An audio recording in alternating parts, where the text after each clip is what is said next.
El día de hoy me encuentro con el máster José Luis Arce, economista, director del programa de Consejeros Económicos y Financieros CEFSA. Bienvenido, don José. Buenos días, muchas gracias por invitarme.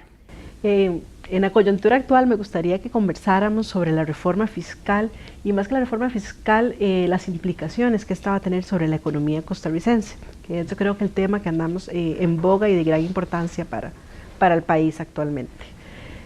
Dada esta situación actual de la economía nacional, la cual es complicada, tenemos un proceso de desaceleración de la actividad económica, aunado a esto el déficit fiscal como punto de mayor relevancia en estos momentos, ¿cuál es la importancia que esta reforma fiscal tiene en esta coyuntura país y cuál es este horizonte de tiempo que tenemos? Claro, yo creo que es una muy buena pregunta porque tenemos un problema en las finanzas públicas de una magnitud considerable que se ha ido, digamos, acrecentando y acumulando a lo largo del tiempo en los últimos 10 años. Y cuando me refiero a acrecentando, me refiero a un déficit cada vez mayor. Y cuando digo acumulando, lo que me refiero es a un nivel de deuda pública que prácticamente en el transcurso de 10 años se ha duplicado.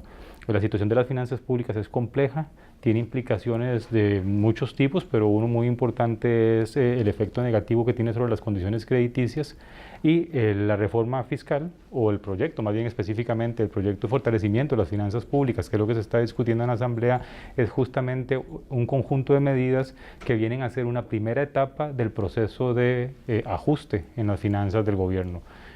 Un ajuste que consiste, como suele suceder en estos casos, en un aumento en la carga impositiva, que en este caso es la mayor parte de la reforma, y además algunos esfuerzos de contención del gasto.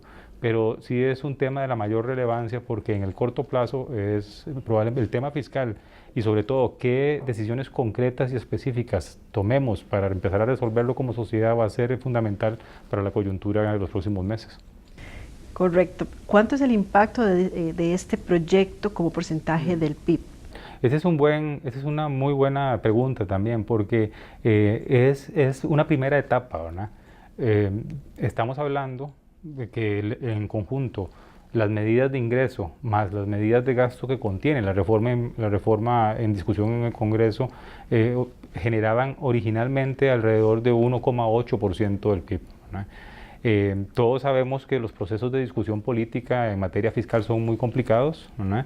Y que implican en general un proceso de negociación que suele ir erosionando la reforma y en estos momentos a lo que ha quedado, digamos, después de ese proceso de reforma en la Asamblea Legislativa a nivel de la comisión especial que fue creada para su discusión puede andar alrededor de un 1,2% del producto. En términos generales se habla que para poder contener y revertir la tendencia actual tanto de la deuda como del déficit fiscal se requiere aproximadamente, se hablan de números entre el 4 y 4,5% del PIB. ¿Qué otras medidas tiene a mano el gobierno para poder lograr esto en el corto o en el mediano plazo? Bueno, ese es un tema fundamental para los próximos meses. Tenemos un déficit que va a terminar este año probablemente por encima del 7% del producto. Como usted afirmaba correctamente, para poder estabilizar los niveles de deuda pública en relación con el producto, que es una medida que usualmente se usa para medir o para valorar la sostenibilidad de la política fiscal, es necesario entre 3,5% y 4,5% del PIB de ajuste, no de una sola vez, porque hacerlo de una sola vez sería brutal desde el punto de vista del impacto que tendría en el corto plazo sobre la economía, especialmente sobre la actividad económica, pero que es necesario hacerlo porque de otra manera la sostenibilidad de las finanzas públicas no se va a recuperar y por lo tanto se corren riesgos de que estemos muy pronto en el mismo punto de partida, ¿verdad? Desde ese punto de vista es fundamental que esto sea una primera etapa y la gran pregunta, digamos, es qué sigue después. El gobierno, digamos, particularmente la ministra de Hacienda, doña Rocío Aguilar, ha mencionado que la siguiente etapa va a consistir básicamente en algunas medidas que tengan o que entren a enfrentar los problemas que hay por el lado de los gastos, especialmente un componente muy importante que es el empleo público. Se han comprometido a presentar en el primer semestre del año entrante, ojalá fuese antes, un proyecto de reforma en esa materia, que en todo caso es algo que es necesario, no solo desde el punto de vista de reducir el peso de la planilla estatal, en el presupuesto, sino sobre todo por restaurar la capacidad que tenga el Estado de ejecutar sus funciones básicas, que es un tema fundamental del empleo público. No es solo recortar por recortar, sino que también es garantizarse, por ejemplo, que en materia de empleo el Estado pueda ser un elemento que genere cambio. Un poco de los riesgos que me parece a mí que hay es que en general uno no percibe, digamos, o quizás es un poco de desconfianza natural que uno puede tener después de 10 años de que el ajuste se promete y no se da, ¿verdad? Un poco es la desconfianza en relación acerca si esas medidas van a venir o no y si se van a concretar. Y además, otro elemento importante es que aunque el Ejecutivo tenga la voluntad de plantearlas, ¿verdad? Sin duda va a ser un tema que va a generar mucha discusión en el Congreso y también fuera del Congreso, ¿verdad? Desde el punto de vista de los intereses de grupos, por ejemplo, como los sindicales. Además de ese componente de gasto, yo creo que va a ser necesario más, ¿verdad? Me da la sensación que a pesar de lo desgastante que es la situación de la discusión de ajuste fiscal, lamentablemente lo pequeño de este primer ajuste y la magnitud del desequilibrio nos va a obligar a mantenernos en un proceso de discusión de estos temas durante bastantes meses más, hasta que ojalá logremos la sostenibilidad, porque las consecuencias podrían ser muy, muy negativas.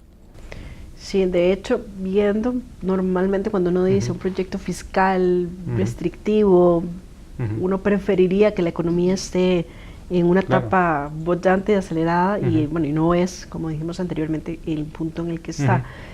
¿Qué cree usted también que la parte del proyecto de reactivación económica que han empezado el gobierno a hablar pueda ser suficiente para balancear un poco el tema de la reforma fiscal, o cree que la perspectiva del 2019 viene siendo un poco negativa en términos de crecimiento económico? Vamos a ver, yo creo que hay tres temas que usted está tocando que son fundamentales. Digamos, vamos a ver, las reformas impositivas siempre tienen un efecto recesivo, que llamamos los economistas, que lo que significa básicamente es que se reduce el ritmo de actividad económica, porque lo que sucede es que estamos quitando una cantidad importante de ingreso. En el caso de la reforma que se está discutiendo, estamos hablando de un poquitito más de un 1% del PIB, que se le quita al sector privado para cerrar una brecha de financiamiento en el sector público, ¿verdad? Y por lo tanto entonces eso reduce la actividad económica.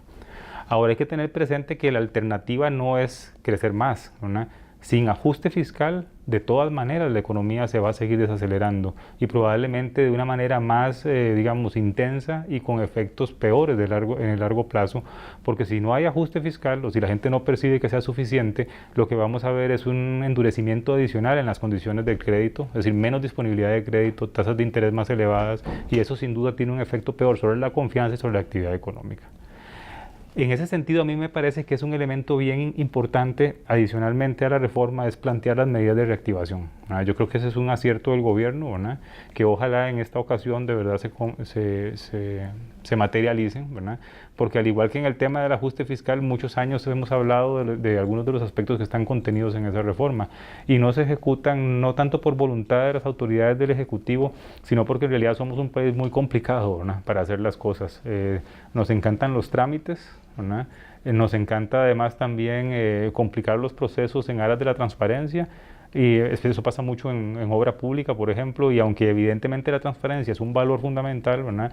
También eso no implica, ¿verdad?, que no podamos ejecutar las cosas, básicamente porque tenemos controles excesivos. Entonces creo que la agenda de reactivación es una agenda fundamental. Ojalá que la impulsemos al mismo tiempo que impulsamos la del ajuste fiscal, porque en el contexto de ajuste, una agenda de reactivación va a ser un elemento que va a ayudar a mitigar parte de los efectos, digamos, colaterales o secundarios que tiene la reforma fiscal, ¿no? Y francamente lo vamos a necesitar. Yo creo que ese es un elemento que es importante. Desde el punto de vista del objetivo de este proyecto de reforma fiscal que estamos llevando a cabo en estos momentos, tomando que al final no es como la totalidad del ajuste que se requiere, ¿considera usted que desde el punto de vista de las calificadoras de riesgo es un buen mensaje la sola aprobación de un 1%, 1,5% de ajuste sobre el PIB que pueda tener en el déficit? ¿O cómo considera usted que pueden estar analizando las calificadoras en estos momentos el riesgo de Costa Rica bajo este escenario? Vamos a ver, me parece que las calificadoras están preocupadas, o han estado preocupadas a lo largo de los últimos meses, en relación con la sostenibilidad de las finanzas públicas costarricenses y además en relación con la sostenibilidad todas recalcan una cosa que es fundamental, todas recalcan el hecho de que además del problema fiscal, el otro gran problema es que no llegamos a tomar decisiones. Es decir, nos quedamos en la discusión política y no somos capaces de avanzar hacia la toma de decisiones. Y esas dos cosas juntas, un problema fiscal más un problema de funcionamiento de los mecanismos de toma de decisiones son temas graves. Entonces nos están viendo, ¿verdad? Además, les hemos vendido una historia durante mucho tiempo de que sabemos que hay un problema y ya lo vamos a ajustar y no lo ajustamos.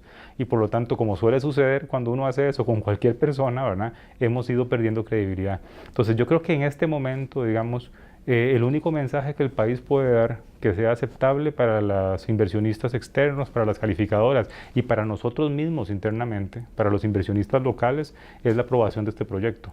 Que no es suficiente, no es suficiente y vamos a tener que seguir dando mensajes adicionales de que vamos a tomar otras decisiones, otros pasos, pero en estos momentos es sí o sí darlo porque de otra manera yo creo que las consecuencias podrían ser muchísimo más negativas en materia de confianza.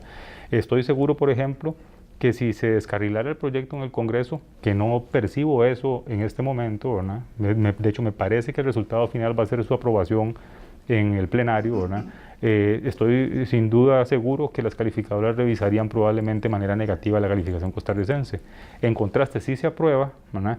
Y si sobre todo rápido el gobierno muestra las otras etapas del ajuste fiscal, ¿verdad? Que vienen, creo que podríamos ganarnos un tiempo adicional y además retomar cierta credibilidad o reganar cierta credibilidad que desgraciadamente como país hemos perdido básicamente por incumplir, digamos, las promesas de ajuste, ¿verdad?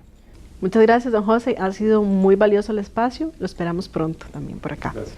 A ustedes que han estado en nuestra transmisión también les agradecemos el espacio y su atención y también los esperamos en nuestras próximas transmisiones. Muchas gracias.